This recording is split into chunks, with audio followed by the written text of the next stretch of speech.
자, 2학년 여러분 지금 촬영 중인데 지금 3학년 선배들이 수업에 자리에 앉아서 같이 이렇게 게시판에 글을 써서 있네. 자, 같이 오늘 수업 한번 보도록 할게요. 자, 첫 번째 학습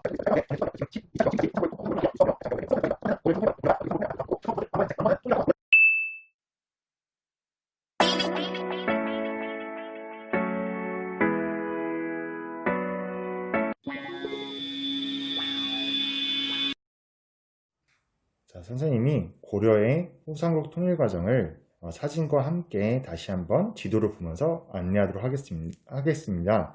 이제 신라 말에 진골 귀족들이 부정부패를 일으키고 농민 반란이 곳곳에서 일어나는 등 사회 혼란이 되니까 곳곳에서 지방 곳곳에서 호족들이 일어났죠. 이 호족들 중에서 이제 각자의 기틀을 다잡고 성장했던 사람이 후 고구려를 건국한 궁예, 그리고 후 백제를 건국한 견훤이었습니다. 이때 개성에서도 지금의 개성, 옛날 이름은 송악이었는데요. 이 송악에서 유명한 호족이 하나 있었어요. 그게 바로 왕건이었죠. 훗날 고려를 세운 왕건은 당시 개성을 다스리던 호족이었으나 당시 궁예가 이쪽까지 진격을 하자 궁예의 부하가 됩니다. 근데 궁예의 부하가 되어서는 엄청난 활약을 해요. 특히 어떤 활약을 했냐면은 왕건이 궁예 부하로서 해군을 이끌고 후백제 지역이었던 전라도, 나주, 그 당시의 이름은 금성이었는데요. 금성을 점령합니다.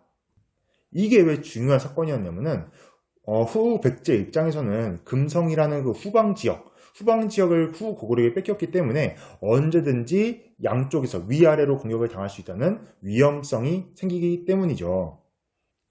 그런데 궁예가 점차 후 고구려를 잘 다스리다가 미치게 됩니다. 왜 미쳤는지는 이유는 모르겠지만 실제로 기록에 보면은 궁예는 처음에 나라를 좀 잘 다스렸어요. 백성들을 위한 정책도 잘 폈고 좀 인망과 덕망이 있는 왕으로서 성장을 합니다. 그런데 갑자기 궁예가 수도를 철원 쪽으로 옮기고 뭐 나라 이름도 태봉이라고 고치고 이거 자기 스스로 미륵부처라고 하면서 엄청난 만행들을 저질러요. 특히 자기한테 눈에 자기가 봤을 때 좀 약간 마음에 안 드는 신하가 있으면 막 죽이기 시작합니다. 왜 그 유명한 영상 있잖아요. 잠깐 보고 갈게요.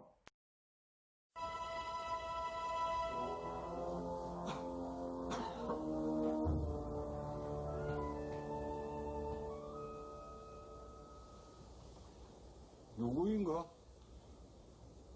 지금 누가 기침 소리를 내었어? 네, 영상 잘 보셨죠? 실제로 기록에 따르면은 궁예는 말년에 스스로 미륵부처라고 하면서 관심법, 즉 사람의 마음을 꿰뚫어 본다는 걸 얘기를 하면서 자기가 마음에 안 드는 신하들을 죽이기 시작합니다. 심지어 자기 아들들까지 관심법으로 보니까 너네들은 나한테 반란 일으키려 했다 해서 아들들까지 죽여요. 그러니까 완전 미쳐버린 거죠. 심지어 가장 훌륭한 신하였던 왕건까지도 의심을 합니다. 그래서 왕건한테 불러서는 너 나한테 반란 일으키려 했지 하는데 왕건이 죽어도 아니다 라고 얘기하려고 했어요. 아니다 했는데 갑자기 옆에서 한 신하가 오더니 왕건한테 귀띔을 해준 거죠. 그냥 반란 일으키려 했다 하십시오. 그러니까 왕건이 죄송합니다 전하, 제가 역심을 품었나이다 이렇게 하니까 궁예가 너는 사실대로 말하면 참 훌륭한 장수구나 해서 왕건을 이뻐했다고 뭐 그런 일화도 있다고 합니다. 그냥 완전히 궁예가 말년 좀 마탱이가 가버려요. 아무튼 그래가지고 신하들이 더 이상 못 살겠다. 야, 궁예 밑에서는 더 이상 신하 노릇을 못 하겠다 그래서 왕건을 추대해서 이제 궁예를 뒤엎어 버린 거죠. 그래서 궁예가 물러나게 되고 왕건이 왕이 돼서 나라 이름을 고려라고 바꾸고 다시 수도를 송악, 지금의 개성 지역으로 옮깁니다. 그래서 여러분 잘 기억하셔야 돼요. 고려의 수도는 개성입니다. 송악입니다. 자, 이렇게 해서 왕건이 이제 고려를 이제 튼튼하게 만들고 성장하고 있었어요. 그런데 이때 어떤 일이 있었냐? 후백제 왕이었던 견훤이 왕건한테 옵니다. 그 이유가 뭐였냐면은 견훤한테는 이제 견훤이 부인이 두 명 있었거든요. 그 첫째 부인한테 난 첫째 아들이 신검, 둘째 부인한테 난 아들이 금강이라는 아들이 있었는데 견훤은 장수 출신이었어요. 신라 시대 때 유명했던 장수 출신이었는데 그러다 보니까 좀 약간 전쟁을 할 때도 아들들과 함께 전쟁을 치렀어요. 그런데 그 과정에서 보니까 신검이보다는 금강이가 훨씬 더 잘 싸고 또 왕으로서 자질도 뛰어난 거예요. 그래서 견훤이 금강한테 왕위를 물려주려고 합니다. 그러자 신검이가 어떻게 내 동생한테 왕을 물려줄 수 있냐 해서 금강이를 죽이고 아빠를 금산사에 가둬버려요. 그리고 지가 후백제 왕이 됩니다. 이때 견훤이 분개하면서 내 아들한테 내가 뒤통수를 맞다니 하면서 몰래 빠져나와서 그 왕검 밑에 들어갑니다. 그래서 왕검 밑에 들어가서 나를 이제 신하로 써달라. 그래서 귀순을 하게 되었고 이때 신라가 본 거죠. 당시 남았던 신라 그 경순왕이 고민에 빠집니다. 야, 지금 상황을 보니까 고려랑 백제랑 강한데 이미 신라는 끝났다. 내가 신라가 그냥 백성들이랑 그나마 목숨을 부지하려면은 둘 중 한 나라한테 항복을 해야겠다라고 한 건데 당시 경순왕은 고려에게 항복을 합니다. 그 이유 뭐였냐? 후백제가 그동안 신라를 너무 많이 괴롭혔어요. 실제로 견훤이 한 번은 후백제 왕이었을 때 신라를 공격해서 당시에 왕을 포로로 잡아서 죽인 다음에 당시에 막 그 왕족을 막 그 약간 굴욕을 준 사건이 있었거든요. 굴욕을 주고 막 그 경순왕을 딱 즉위시킨 다음에 돌아와요. 그리고 후백제는 계속 신라를 못 살게 굴었습니다. 이때 항상 신라를 도왔던 게 누구냐? 왕건이었습니다. 왕건은 신라에 항상 존중과 대우를 해주면서 우리가 지켜주겠습니다 하면서 이런 태도로 나왔거든요. 그러니까 신라 입장에서는 약간 우리를 끊임없이 괴롭히고 공포정치를 했던 견훤보다는 나에게 따뜻한 관심과 사랑을 베풀던 이제 왕건에게 마음이 간 거죠. 그래서 여러분 절대 폭력보다는 사랑과 정성으로 상대방을 돌봐주는 게 좋은 것 같다는 생각하면서 그래서 신라가 항복을 합니다. 그럼 남은 나라가 어디냐? 이제 후백제죠. 그래서 왕건은 당시 후백제를 공격하려고 정군을 이끌고 후백제의 정군과 이제 목숨을 건 한판을 벌이게 됩니다. 근데 이때 이 전투가 정말 좀 아이러니하게도 당시 고려군의 선봉장이 누구였냐? 바로 견훤이었어요. 당시 후백제 군사들이 굉장히 놀란 거죠. 왜냐하면 싸우려다 봤더니 저 앞에 자기 왕이었던 견훤이 서 있잖아요. 이거 어떻게 그 견훤을 보고 활을 당길 수가 있겠어요? 아니면 창을 찔릴 수가 있겠어요? 그러니까 후백제 군사들이 좀 와해가 됩니다. 그래서 이 전투가 끝나고 후백제는 결국에 멸망을 당하고 그 이후에 왕건이 후삼국을 통일하게 된 거죠. 이게 바로 왕건의 후삼국 통일 과정입니다. 끝!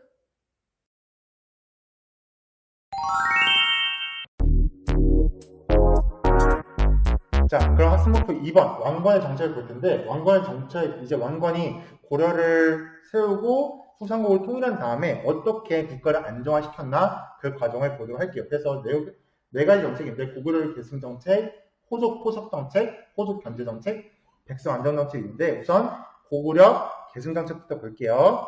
자, 지금 3학년 선배들 있는데 선생님 한번 질문 한번 해볼게요. 네? 자, 왕건이 세운 고려는 고구려를 계승한 나라였잖아요. 그럼 고려 전에 고구려 계승한 나라 뭐여 있었죠? 발해죠. 정답! 잘 얘기했어요. 바로 발해였죠, 발해. 아, 똑똑하다.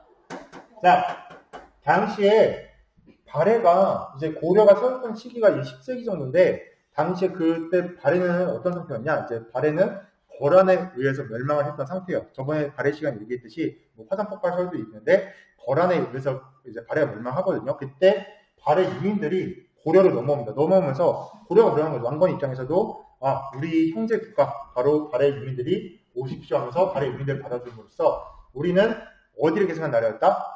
그렇죠. 고구려를 계승한 나라였다라는 걸 얘기한 거죠. 두 번째, 고구려 계승을 위해서는 해야 할 일이 있었어요. 그게 뭐였냐면은 북진 정책입니다. 북쪽으로 전진하는 정책이에요. 이게 무슨 뜻이냐? 북진 정책이 옛날에 광개토대왕이 다스리던 시기에 영토가 엄청 넓었잖아요. 그래서 왕건이 이 영토 내가 되찾겠다라고 해서 평양을 서쪽에 있는 수도라고 해서 평양을 수도로 인정한 거예요. 그러니까 지금의 세종시를 행정수도로 하는 것, 중시하는 것처럼 평양을 서울로서 중시를 하면서 이제 북쪽으로 영토를 넓혀왔다. 이렇게 이해하시면 됩니다. 자, 두 번째 정책은 이제 호족 포섭 정책인데 호족이 뭐냐면은 전에 전 시간에 얘기했듯이 각 지방의 경제권과 군사력을 가져서 성장했던 세력이에요. 근데 왕건이 이 호족들을 왜 포섭해야만 했냐? 자, 보세요. 당시에 우리나라 영토가 이렇게 있고 왕건이 이제 이제 고려가 여기서부터 성장하는데 후백제랑 이제 신라 같은 데를 영토를 넓혀가는 과정에서 어떤 게 필요했냐? 각 지역마다 그 잘 나가는 경제적으로 군사적으로 풍부한 사람들 호족들 있잖아요. 이들과 싸기보다는 이들을 자기 편으로 끌어들이면서 점점 영토를 넓혀가는 게 왕건 입장에서 좋잖아요. 그래서 예를 들어 왕건이 평택에 왔더니 평택에 유명한 김씨가 있어. 평택 김씨가 있으면은 얘한테 평택 김씨 너 내 편이 좀 되어주려면서 이들을 포섭하면서 영토를 넓혔다. 그래서 호족들을 자기 편을 끌어들일 수 있는 정책을 한번 보도록 할게요. 우선 왕건이 호족들을 자기 편을 끌어들이기 위해서 가장 좋은 방법 바로 혼인이었습니다. 혼인이 뭐지? 결혼. 그치, 결혼을 하는 건데 왕건은 유력한 호족, 좀 힘이 센 호족이 있으면은 그 호족의 딸과 결혼을 해서 성당에 나갔어요. 왜냐면은 남남이 아니라 결혼한 순간 뭐가 되는 거야? 이유가족? 그치, 가족이 되는 거지. 가족이 되니까 절대 가족들은 날 배신하지 않는다. 그래서 유력한 호족들과 혼인을 통해서 가족이 되었는데 그래서 왕건이 몇 명이랑 결혼했냐면은 20명 맞아. 20명 때 20 몇 명이야? 25? 아니야. 24 아니야. 29. 정답. 오. 29명. 왕건은 29명의 부인이 없거든. 그러니까 그만큼 왕건은 뭐 이렇게 여자를 좋아하는 게 아니라 호족과 결혼을 함으로써 자기 편에 끌어들였다. 그래서 호족한테 혼인을 했고 사성 정책은 뭐냐면은 준다, 줄사, 성을 줬다는 뜻인데 여기서 말하는 성은 각자 자기 성이 있잖아요. 이름 말고 성, 그 성을 뜻합니다. 선생님 같은 경우는 조씨잖아요. 그래서 사성, 선생님 조상에게 조라는 성을 주었다. 그 뜻입니다. 성을 왜 줬냐? 옛날 고려시대 때는 보통 평민 출신, 호족들 중에 평민 출신들이 좀 많았거든요. 그래서 이 평민 출신들은 성이 없었어요. 자기 이름만 있었어요. 뭐 예를 들어 돌파리, 돌쇠 이런 이름만 있었는데 왕건이 보고는 네가 이 지역에 잘 나가느냐. 예를 들어 평택에 왔더니 돌쇠라는 청옥이라는 애가 엄청 큰 호족이야. 그러니까 이 청옥이한테 너 이름이 뭐니 했더니 저는 청옥입니다. 성이 있니 했더니 전 성이 없어요. 평민 출신이니까. 왜냐하면 성이라는 것은 유명한 가문한테만 주어지는 유명한 가문들이 원래 가지고 있던 거거든요. 귀족들이. 그래서 왕건이 그런 거죠. 그러면 내가 너한테 성을 주노라. 너는 앞으로 김씨를 해라. 근데 네가 평택에서 정말 잘 나가는 김씨니까 평택 김씨를 하노라. 이러면서 성을 주고 다닌다. 영토를 점령하면서 호족들에게 성을 나눠줬어요. 그래서 이거를 호족들이 어떻게 보면 영광인 거죠. 나에게 성을 주다니 왕건이 직접 이러면서 여러분이 한번 자기의 본관 검색해보면은 거의 고려 초에 많이 형성이 돼요. 고려 치기에. 그 이유가 왕건이 입에서 성을 많이 줬기 때문입니다. 그 다음 호족 견제 정책을 보도록 할게요. 자, 그래서 호족 견제책을 한번 보도록 할게요. 호족 견제책은 첫 번째 들어갈 제도는 어떤 제도냐면은 이제 왕건이 한번 선배들한테 물어볼게요. 자, 왕건이 당시에 공신이나 또는 호족 출신의 관리 중에 각 지방의 호족들을 견제하도록 관리를 임명했는데 그 관리 이름이 뭐였죠? 사실관계. 정답! 얘기했어요. 사신관. 역시 선배들이 작년 열심히 수업을 잘 들어서 사신관 제도라고 하는데 사신관 제도가 뭐냐? 이제 왕건 입장에서 지방의 유력한 호족들이 군사력과 경제를 가지고 있으니까 대신 때리면 안 되잖아요. 약간 종소리 때문에. 자, 계속해서 볼게요. 자, 사신관 제도 그러니까 잘 들으세요. 그러니까 왕건 입장에서 지방의 호족들 중에 누군가 또 군사력이 있으니까 얘들이 반란을 일으키면 안 되잖아요. 반란을 일으키면 안 되니까 그렇게 한 거예요. 예를 들어 여기 평택에 예를 들어 여러분이 관리가 됐다고 봅시다. 그럼 여러분은 평택 충북에 있는 유력한 호족인데 여러분 예를 들어 평택이 정말 잘 나온 호족이라고 봅시다. 그런데 호족인데 왕건 눈에 띈 거예요. 왕건이 야, 너 나 따라서 내 관리가 될래 해서 평택에서 고려 수도인 개성으로 갑니다. 옛날에 이런 총학이었는데 왕건이 이제 총학을 끌고 간 거예요. 가서 이제 왕건 밑에서 관리가 된 거죠. 근데 왕건이 걱정이 되는 거예요. 뭐냐면은 야, 평택에서 너 말고 다른 호족이 반란 일으키면 안 되잖아. 해서 너를 내가 사신관으로 임명하노라. 너는 네 고향 평택에 내려와서 반란 일으킬 만한 애가 있는지 없는지 감시 좀 해라. 그래서 이 제도를 사신관 제도라고 합니다. 즉 왕건을 따르던 공신이나 또는 호족 세력한테 호족 출신의 관리한테 사신관으로 임명해서 지방의 반란 세력을 감시하는 제도. 이게 바로 사신관 제도이고 두 번째는 한번 또 질문해 볼게요. 그 왕건이 호족들 자식들을 아들들 중에 한 명을 자기 관리로 임명을 해서 개성으로 끌고 왔어요. 끌고 와서 관리로 임명한 제도. 뭘까요? 기인이요. 정답!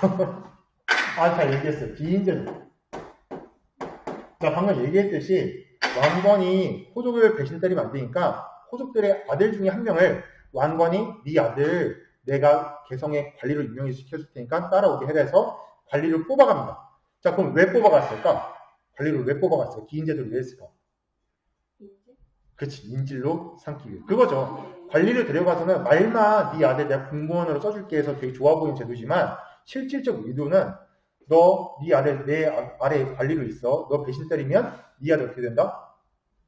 죽어요. 그치, 죽인다. 그것이 인질이. 그래서 기인제도는 관리의 자제들, 호족의 자제들을 인질로 삼는 제도였습니다. 그리고 백성들을 안전시키기 위해서 일단 왕건은 세금을 깎아줘요. 왜냐하면은 신라 말에 이제 백성들 세금을 많이 뜯어가잖아요. 세금을 깎아줬고, 두 번째, 노비가 된 자가 있으면은 당시에 돈이 없어서 노비가 된 사람들, 불쌍하게 노비가 된 사람들을 일반 백성, 양인으로 해방시켜줬습니다. 그래서 평범한 백성, 양인으로 해방시켜서 노비에 해방시켜줬습니다. 그래서 왕건은 이렇게 후삼국을 성립 과정과 왕건의 후삼국 통일 과정과 정책, 고구려에 쓴 호족보섭, 호족경책, 그리고 백성 안전까지 이게 네 가지 정책을 봤는데 여기까지 수업 잘 배웠고 잘 참여해서 3학년 친구들 고마워요. 자, 수업 잘 마무리하고 영상 여기서 마무리하겠습니다. 감사합니다. 전달사항 하나 있는데 노트 가져와야 됩니다. 계약하고 등교 계약하고 노트 꼭 가져오세요. 역사 노트 가져오고 다음 주 수요일 등교 계약할 때 교과서 노트 가져와서 선생님이 보도록 하고 그리고 아마 여러분 등교하고 나서 다음 주 등교하고 수행평가 안내가 있을 거예요. 그래서 수행평가가 진행될 예정인데 지금까지 했던 수업 잘 여러분 복습하면서 다음 주 수요일에 보도록 하면 되겠습니다. 그래서 수업 잘 들어서 고맙습니다, 여러분.